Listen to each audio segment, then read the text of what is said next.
దేవర cinema చూడబోతున్నారా? అయితే ఈ విషయాలు ఖచ్చితంగా తెలుసుకోండి. మొబైల్ మసాలా మారే ఫిల్మ్ నగర్ కబుర్లలోకి వెళ్ళిపోతే మాట్లాడుకోవాల్సింది ఎన్టీఆర్ గారు సోలో హీరోగా 6 సంవత్సరాల తర్వాత వస్తున్నటువంటి సినిమా దేవర. RRR లో రామ్ చరణ్ గారితో కలిసి నటించినటువంటి ఆయన అంతకుముందు త్రివిక్రమ్ గారి దర్శకత్వంలో అరవింద సమేత వీరరాఘవలో మనకు కనిపించారు. ఇక ఎన్టీఆర్ గారు ద్విపాత్రాభినయం చేస్తున్నటువంటి 4వ సినిమా అంతకుముందు ఆంధ్రావాలా, అదూర్స్ అండ్ శక్తి సినిమాల్లో నటించారు. దేవరలో వరద వర పాత్రలో మనకి కనిపించబోతున్నారు. ఇక దేవరతోనే జాన్వీ కపూర్ తెలుగు తెరకి పరిచయం కాబోతున్నారు. ఇందులో ఆమె తంగం అనేటువంటి పాత్ర పోషిస్తున్నారు. ఫస్ట్ పార్ట్ తో కంపేర్ చేస్తే సెకండ్ పార్ట్ లోనే ఆమె పాత్రకు ఎక్కువ ఇంపార్టెన్స్ ఉందంట.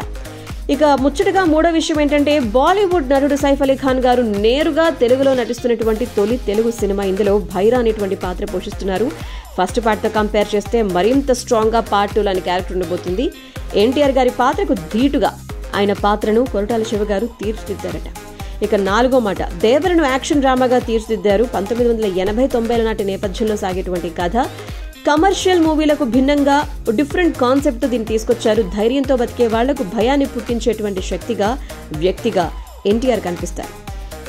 ఇక నెక్స్ట్ విషయం ఏంటంటే కొరటాల శివ గారు రాసుకున్నటువంటి కథ.